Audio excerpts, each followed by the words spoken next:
Hi friends, നമ്മളിന്ന് 9ാം ക്ലാസ്സിലെ ഫിസിക്സിലെ ചലനവും ചലന നിയമങ്ങളും എന്ന് പറയുന്ന പാഠഭാഗത്തിലെ ന്യൂട്ടൻ്റെ 3ാം ചലന നിയമം എന്ന് പറഞ്ഞിട്ടുള്ള ഒരു ചെറിയ ഭാഗമാണ് പഠിക്കാൻ പോകുന്നത്.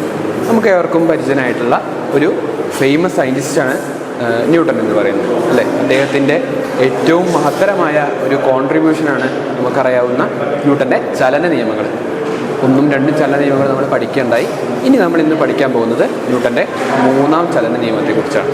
ഓക്കെ, നമ്മളെല്ലാവരും റോക്കറ്റ് വിക്ഷേപണം ശ്രദ്ധിച്ചിട്ടുണ്ടല്ലോ. നിങ്ങളെല്ലാവരും കണ്ടിട്ടുണ്ടാവും റോക്കറ്റ് വിക്ഷേപിക്കുന്നതും അതുപോലെ അത് ഭ്രമണപഥങ്ങളിൽ എത്തുന്നതും അതിൻ്റെ കർത്തവ്യങ്ങൾ കംപ്ലീറ്റ് ചെയ്യുന്നതൊക്കെ നമ്മൾ കണ്ടിട്ടുണ്ടാവും. റീസെൻ്റായിട്ട് ഒരുപാട് റോക്കറ്റുകൾ ISRO വിക്ഷേപിച്ചിട്ടുണ്ടായിരുന്നു.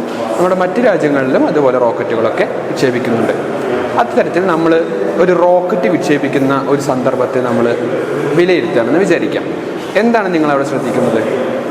നമുക്കറിയാം അല്ലേ, നമ്മുടെ റോക്കറ്റ് ഇഗ്നീഷൻ നടന്ന ശേഷം അതിൻ്റെ ആ ജ്വലനത്തിൻ്റെ ഭാഗമായി ഉണ്ടാകുന്ന ഹയർ പ്രഷറുള്ള ഒരുപാട് വളരെയധികം പ്രഷറുള്ള വാതകം ഭൂമിക്ക് താഴ്ഭാഗത്ത് റോക്കറ്റിൻ്റെ താഴ്ഭാഗത്തേക്ക് വരികയും അതിൻ്റെ ഫലമായി നമ്മുടെ റോക്കറ്റ് മുകളിലോട്ട് പൊന്തുകയുമാണ് ചെയ്യുന്നത്. ഇവിടെ എന്താണ് നടക്കുന്നത്? ജ്വലനഫലമായിട്ടുണ്ടാകുന്ന നമ്മുടെ മർദ്ദം കൂടിയ വാതകം റോക്കറ്റിന് താഴോട്ട് പോകുന്നു. അത് ഭൂമിയിൽ കൊടുക്കുന്ന ബലത്തിൻ്റെ ഫലമായി ഓപ്പോസിറ്റ് ഡയറക്ഷനിൽ നമ്മുടെ റോക്കറ്റ് മുകളിലോട്ട് പൊങ്ങുകയാണ് ചെയ്യുന്നത്. ഓക്കെ, ഇതിൻ്റെ പിന്നിലുള്ള തത്വത്തെയാണ് നമ്മുടെ റോക്കറ്റ് വിക്ഷേപിക്കുന്ന ആ ഒരു പ്രവർത്തനത്തിന് പിന്നിലുള്ള തത്വത്തെയാണ് നമ്മുടെ ഐസക് ന്യൂട്ടൻ എന്ത് ചെയ്തത്? അദ്ദേഹത്തിൻ്റെ 3ാം ചലന നിയമത്തിൻ്റെ ഇതുമായിട്ട് കണക്ട് ചെയ്തത്. അദ്ദേഹം പല രീതിയിലുള്ള പരീക്ഷണങ്ങളും നടത്തി ആണ് ഈ ഒരു ഇതിലേക്ക് എത്തിയത്. റോക്കറ്റ് വിക്ഷേപണ സമയത്ത് നമ്മുടെ റോക്കറ്റിൽ നിന്നും വരുന്ന മർദ്ദം ഏറിയ വാതകം താഴോട്ട് പോവുകയും അതിൻ്റെ ഫലമായി റോക്കറ്റ് മുകളിലോട്ട് പോവുകയും ചെയ്യുന്നു.